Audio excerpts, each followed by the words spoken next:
Welcome to my guide for the new map, Palantir on Nightmare. This is going to be showing you how I solo it on campaign. I should be on my Aura Monk, so I'll switch now. The stats which I use for this will be shown in the thread on Trendy Entertainment forums and will be linked on YouTube on the description. Apologies in advance for not recording the sound. I haven't done as my computer simply cannot handle recording that. I start off with this very far south choke with just an ensnare and a lightning aura. I create 5 sets of auras in total with ensnare, lightning and strength drain. However, I choose not to place the strength drain at the far south at the start, due to mana costs. Be sure to place these sets of auras in the middle. If they are placed further out, they can easily be desummoned.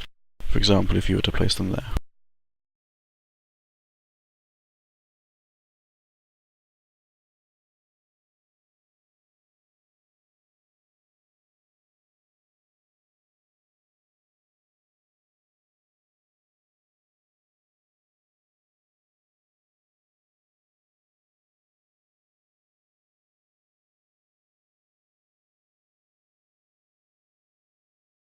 Should also note that I will not be talking much throughout this guide as I simply don't have the time to.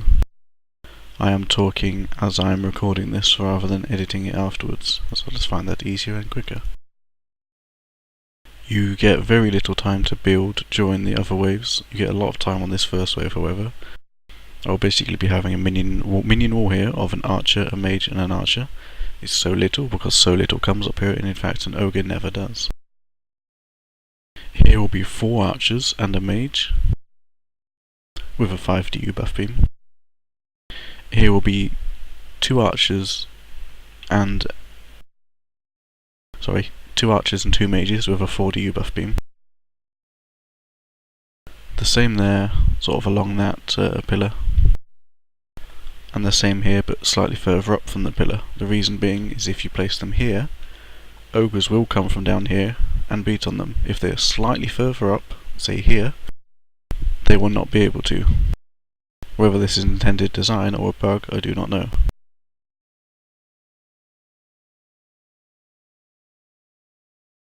I will also be placing a harpoon here and a harpoon here with a 4 DU buff beam. And similarly here, a harpoon here and a harpoon here with a 4 DU buff beam. Bear in mind that I still need to place the strength drain aura here, so this is where I'll be starting. I highly recommend and would actually say it's mandatory that you have a genie, a djinnlet, or a weighted companion cube for the first wave to gather mana. I typically upgrade this as much as possible while ending the wave on full mana for building.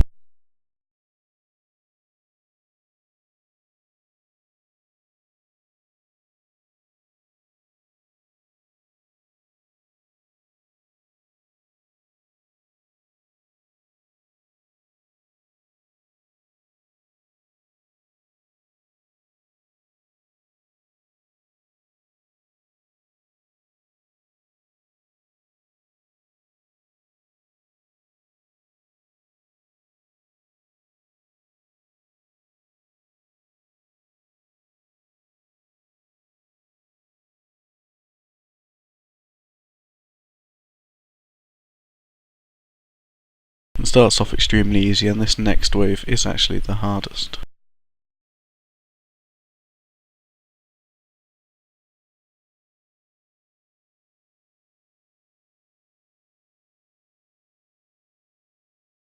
So the first thing we're going to do is put the strength drain down.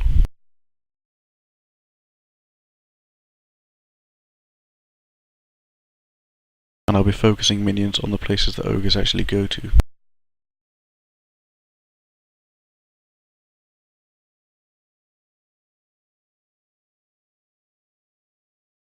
Place an archer right up near the fence so ogres cannot go over the fence.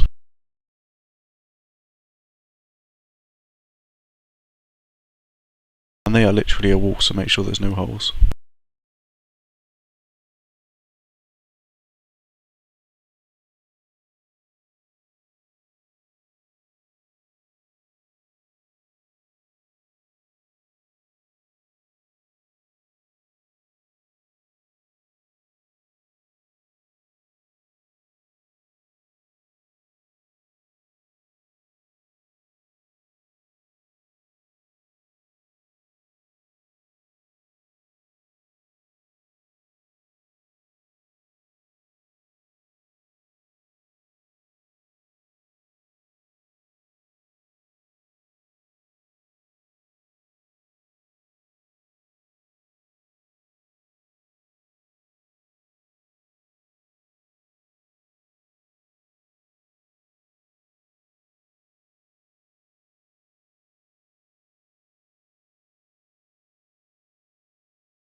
While all those deaths weren't exactly optimal, it is quite normal for that to happen.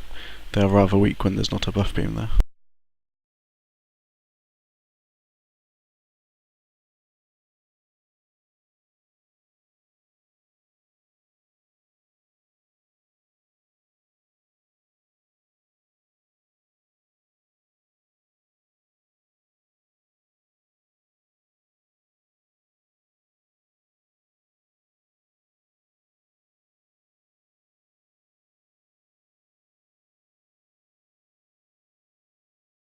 That said, the next thing I place is the buff beams. So it's a 5 DU here, a 5 DU here,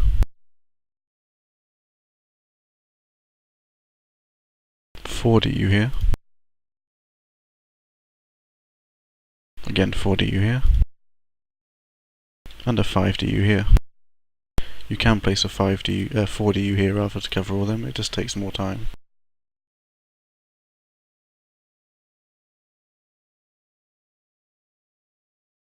Time which you frankly don't have in campaign.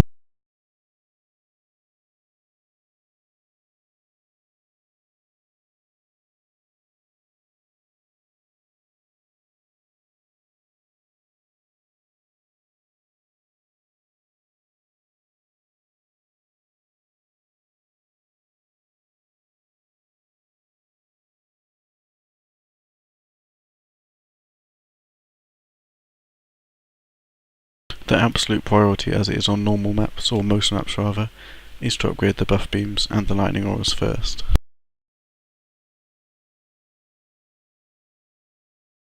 These walls are by no means solid at this point though, so I do need to focus on killing the ogres while running both of my boosts.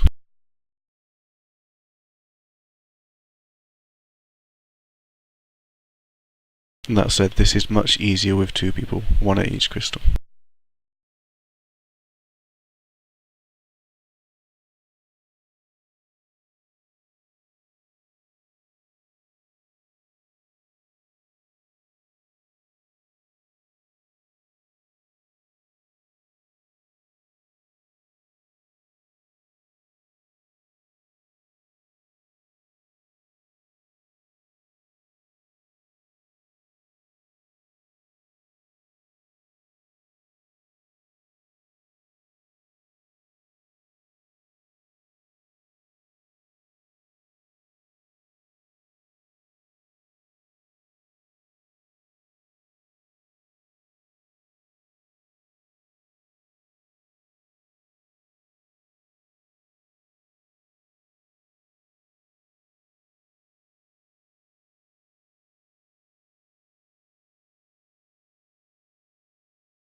The last 4DU is to buff those harpoons that I just placed. That will be done on the next wave. This wave is absolute priority to upgrade all the buff beams to at least 1 star. The djinn become a major problem if these are not 1 starred.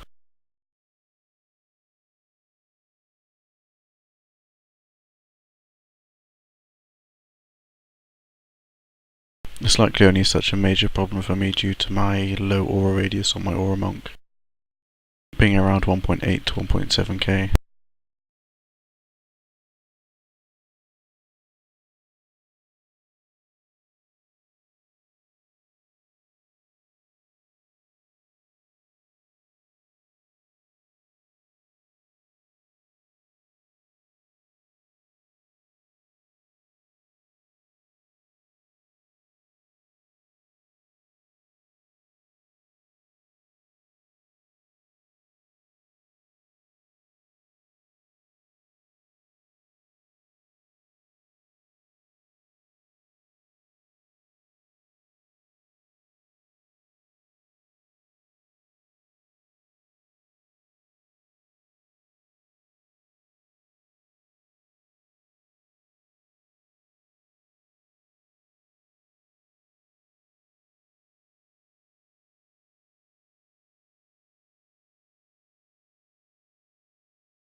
Anyway, this wall here is not too important as ogres do not come up this path. That is something very important to note, especially when you're doing this on survival. There is actually only 3 chokes where ogres will come. Is this far south one, this southeast one, and this northwest one.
I'll just go over a couple of notes what I can think of while I'm here. While I have the time during this phase. One thing is worth noting is that you cannot die by falling down here.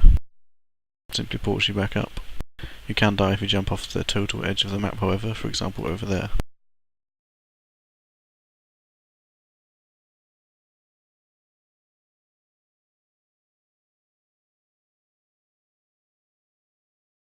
For the boss himself, he at least one-shots me if he lands on me.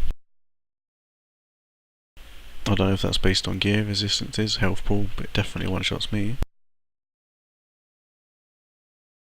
And you really effectively do this attack the second he lands, following the cinematic. I generally wait around here, and he does land about here. If you are stood here waiting for him, I'm pretty sure you will die as soon as he lands. That's the case for me.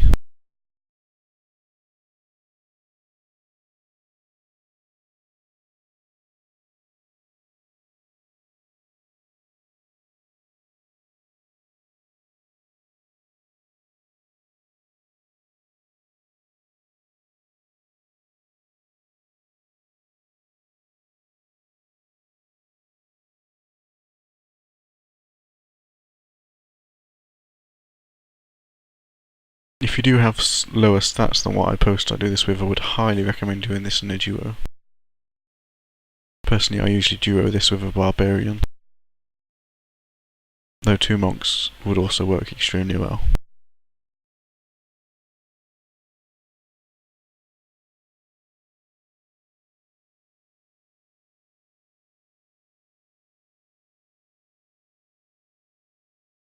Oh, and for the purposes of this video, I am not doing this on hardcore, just on nightmare. I wouldn't want to fail and pretty much have to do all of it again.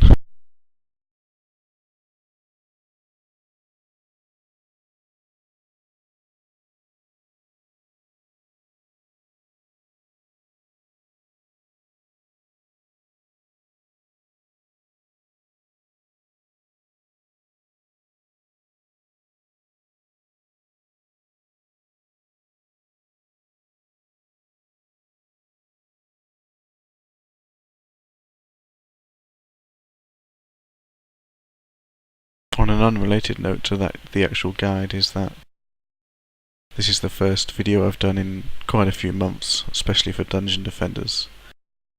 I hope it's as helpful to you guys as my previous videos have been, especially to my subscribers.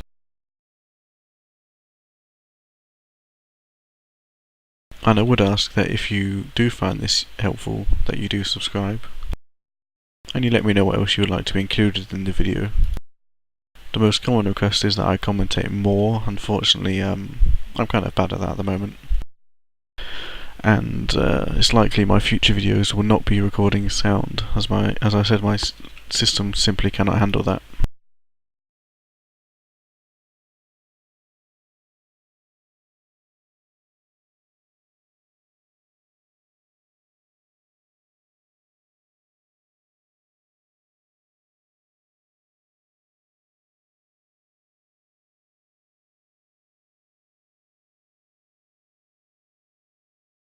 I will note that this build on survival does not work very well.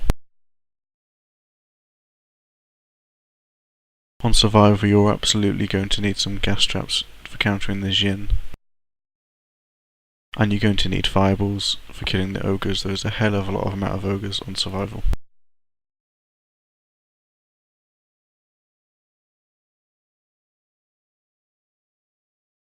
This build for campaign, however, has been working for me even before the most recent nerf to HP. I first had success with the first nerf to HP, but I did do this before the second nerf to HP.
Okay guys, as you can see, my computer is really not being able to handle recording so much action going on.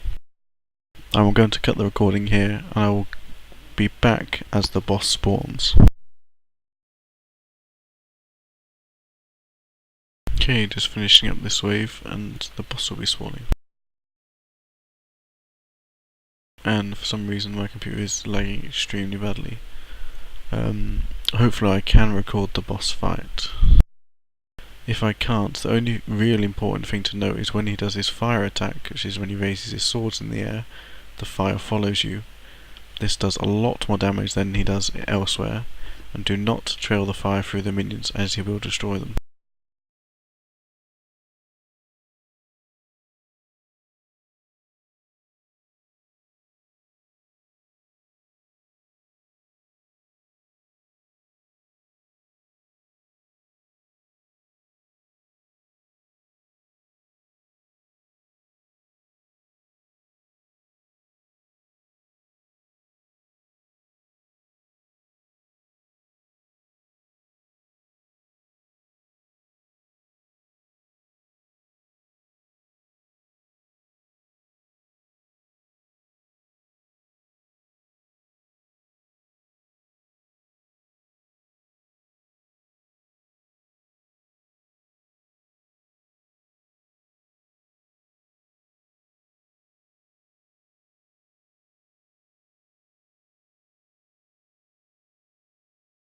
So yeah, I'm sorry about that, but that lag was just way too bad for me to be able to play and keep fighting him.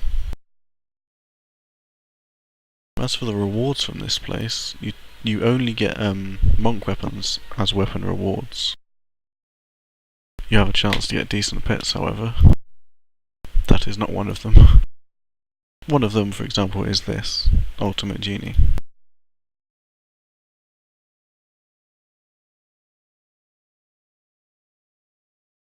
And the unique thing you get from these are these accessories. And that's not a very good one, but a pretty decent one is the one I'm wearing, and I have auctioned off a few other ones. Anyway, thanks for watching, and please subscribe if this helps you. Let me know in the comments or on the thread whether this helped you or not. I always like helping people with guides in this game. And that's about it. Do note that this map is extremely good XP. This place basically replaces Aquinos and City in the Cliffs Insane for XP. You would need pretty high stats to do this on Nightmare for XP, however. Okay, thanks for watching. Goodbye.